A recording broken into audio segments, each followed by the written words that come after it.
gentlemen, we are back with another week of What If Fantasy Managers Were Bippity Boppity Boop, or whatever we're going to say they are. This week, we've got a great round of What If going on for you guys, provide us some entertainment as we are missing out on yet another week of Fantasy Basington Ball. I know it all brings us quite a tear to the eye, sadness to the heart, and longingness to the groinal region.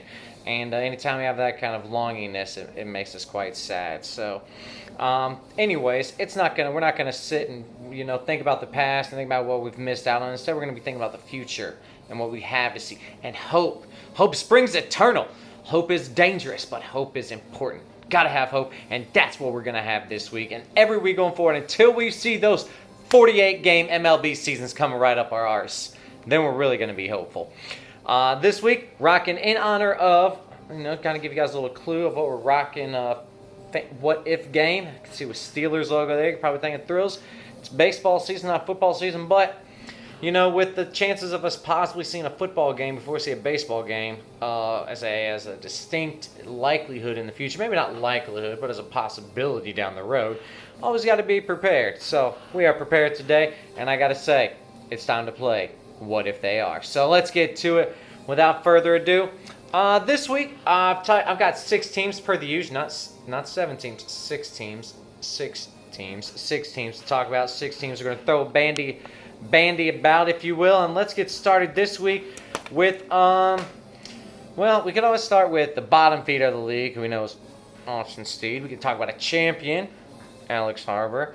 We can talk about the defending champion in Timothy Savdog, but instead I'm going to talk about the man who I'm trying to grow this out in honor of, or just, to see if I could ever come close to what that manly beard looks like when I aspire to be. We're going to talk about the one only, Ryan Mart. So this week, Ryan Martin, what if fantasy managers were NFL teams? Ryan Mart, let's start you up first, buckaroo, and I'm going to use this man to get us started here. We're looking at a Minnesota Viking, Chris Carter, back in the day. Yes, you are the Minnesota Vikings of this league. Playoff team, check. Over 500, check. Quality players all around, check. Good, quality head coach, check. Playoff failures, check. That's right, my friend. You are the Minnesota Vikings. You are the a la Kirk Cousins of this league. You're a tough squad. Week after week, we know it's going to be a dog fight 90% of the time. There's always a couple weeks, those outlier weeks where you don't show up or something happens. Happens to all of us. But those Minnesota Viking teams right there, it always happens in the worst time. And Reimart, those Vikings teams, Ziggy Wilf is willing to spend some money, just like you're willing to make trades.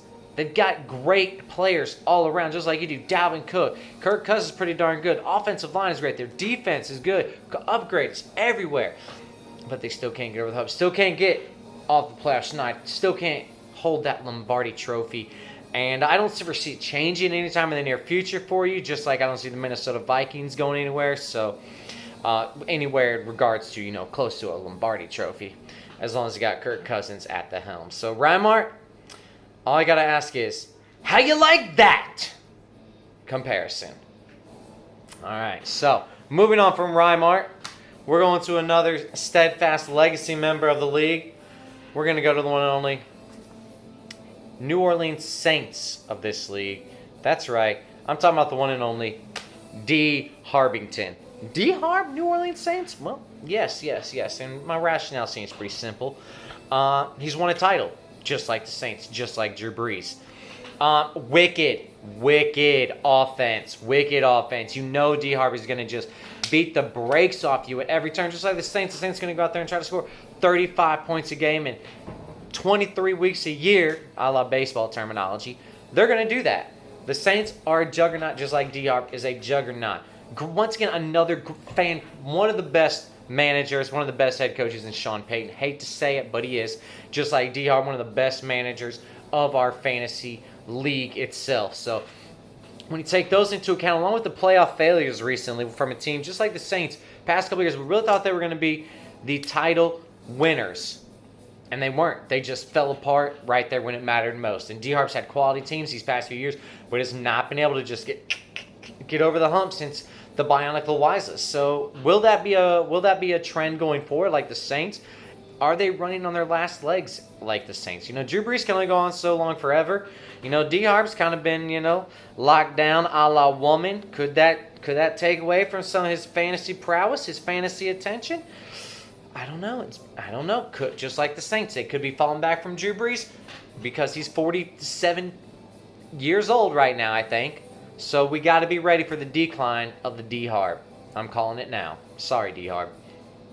All right, moving on to a team. Atlanta hates the Saints like I hate this team. And I'm talking about the New England Pat Riots. That's right. One of the best quarterbacks that team has ever seen right there, Drew Bledsoe. I don't even know who followed him. Who could ever follow in Drew Bledsoe's footsteps. And the New England Patriots League, we all know who that's going to be. It's going to be A. Harvington. A. Harvington. Title winner. You can't say anything. No bones about it. Man wins titles. Wins chips. Hasn't won them in a couple of years. But man wins titles. Bill Belichick's won one a little more recently. But, Bill Belichick got to coach against, Jared Goff. So A-Harp doesn't have that luxury and that privilege to go to coach against somebody as dreadful as Jared Goff was in that playoff series, in that Super Bowl, rather. A-Harp also just somebody who year in, year out is going to churn that roster over and over again. The Pats are never going to be steadfast in what they're doing. They're going to go after the guys you're not even thinking about. As I mentioned before about A-Harp, the man will go out and just get players that you're like, what? Who? How did you get him? And they wind up succeeding on his team. And plus, I fucking hate the Patriots, and I damn sure hate A-Harp, especially when he's winning those titles and making those playoff runs. So, A-Harp, nobody else could be the Patriots other than you, my man. So, tip my invisible cap to you right there. All right, next up. This team, Code Knows. I had you pegged as the New York Giants. Sadly, though, out of all my trading cards, not one Giants card could I find. Not one. So, seeing as how the Giants are the second team of New York, you are, the Mets in baseball are the second team of New York. You are the second team. Well, I guess you're a first team. You are a title winner there. So, we'll call you the first team of Florida. But we're going to go look at reminisce about some second-hand players from the Mets. Some second city Mets. Oh, my goodness. Look at Strawberry right there. Hadn't even done a line of coke in a couple hours. Oh, my God. David Cone. Is he going to pitch a perfect game? I don't know, but he could. And last but not least, look at that college lefty. I don't know if you guys can read backwards cursive like I'm making you do. One on Billy Wagner. Racked up most of his career saves with said New York Metropolitans. So, Code knows why. Why am I going to be so harsh on you and call you the New York Giants? Well, simply put, you and the Giants are both run by men who are ridiculed time after time after time for every single move they make. The tabloids love to light up Dave Gettleman, and the message boards love, or the Slack boards, hashtag, if you're not on Slack, where you at? The Slack message boards love to attack Code Nobes at any opportunity. So it doesn't matter if he's picking a player off waivers, dropping a player to waivers, making a trade with somebody. Code, what are you doing? That's so stupid. Dave Gettleman, oh my God, you're drafting Daniel Jones, you're trading Odell Beckham, oh my God. Well, it looks like Danny Dimes might actually be pretty good. Might look like OBJ ain't doing anything in Cleveland. So, we can rip on Dave Gettleman all we want, just like we can rip on Code Nobes all we want, but Code Nobes got some titles. New York Giants got some titles. Not by Dave Gettleman, I will say. And that's where another comparison starts. Code Nobes and Dave Gettleman, they haven't won a title in a year since they've been there. Code Nobes is a two-time winner, though, just like the New York Giants. And I got to say, when I looked at this seemed like the easiest comparison to make between Cody and the New York Giants. Eli Manning, just that baffled look on his face all the time. We can all imagine, you think Cody's making a trade with us. It doesn't matter. You're like, I just see his face right now. He's just like, what are you doing, Cody? What are you doing? Even in the football leagues, me and Cody making trades and people are just ripping on him. So you are the Dave Gettleman. You are the New York Giants of this league, my friend. So enjoy that comp. All right, so we are 4/6 of the way through. Some might even call that 2/3. And we're going to go ahead and cut to our commercial, cut to our advertisement. So if I can, let's get a plug in for Cosmic Brownies, brought to you by Little Debbie. The most delicious treat you can eat from Little Debbie. That's right. Swiss rolls, donut sticks, zebra cakes. I'm getting closer. Nutty Buddies getting a little bit closer. Nothing beats the Cosmic Brownie. All right, back to our show. All right, so we've knocked out Rymar. We've knocked out AR. We've knocked out DR. We've knocked out Code Nobes. We got the champ, Savdog, and we got the bottom feeder, Steed. So let's go talk about Austin Steed. And there's nobody more representative of this squad than Austin Steed. The Washington Deadskins. That's right. Every single move they make is wrong. Every single thing Code Austin does is wrong. Sorry, Code. Only 75% of the things you do are wrong. Poor Austin. The Redskins, they just can't catch a break. Steed can't catch a break. We look at this Washington. You see the Washington Redskins on your schedule, you're immediately like, dub, chalk it up. And you look at Steed, you're like, yes, fine, I'm going to get a win this week. And give it to me. Give it to me. They put up a fight for a little bit, but by the end, you've beaten them down 27-10, 34-14, or in fantasy baseball land, 13-4, 14-5, something like that, where, it's truly not as close as the score indicates.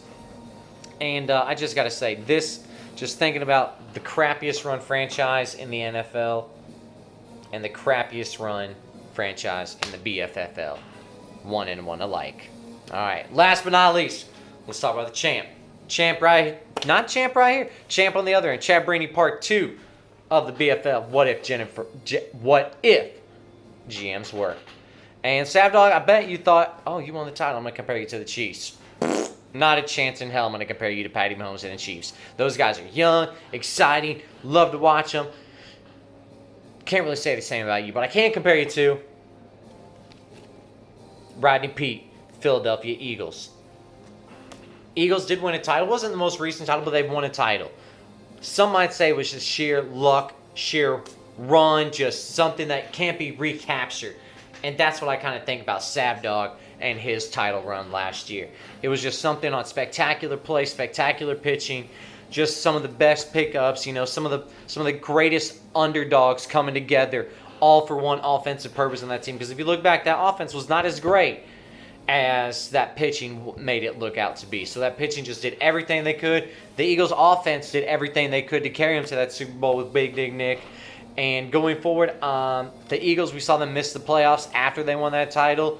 I can easily see Savdog just coming back on his horse, still running that Super Bowl high or that BFFL title high, World Series title high, and sadly falling back down to earth and missing the playoffs. So that's kind of where I see you as a Philadelphia Eagle. Could you change my mind? Sure. I thought about comparing you to the Rams, but you won the title and they didn't. Going forward, though, I think you and the Rams kind of on the same trajectory. Not much to worry about. Probably third or fourth in your division right there. All right, so last but not least, I want to throw out one more trading card I found as we were rummaging through my my room looking for these comps, and this is for Anthony, Big Ant out there. Big Ant, I hope you can see that amidst the wicked glare. That's the one and only Jeff George, Indianapolis Colt. Great. If you didn't love Jeff George and his rocket cannon arm, get the hell out of my face. So that's part 1 of What If Fantasy Managers Were. Sav's going to bring part 2. We'll see you next week.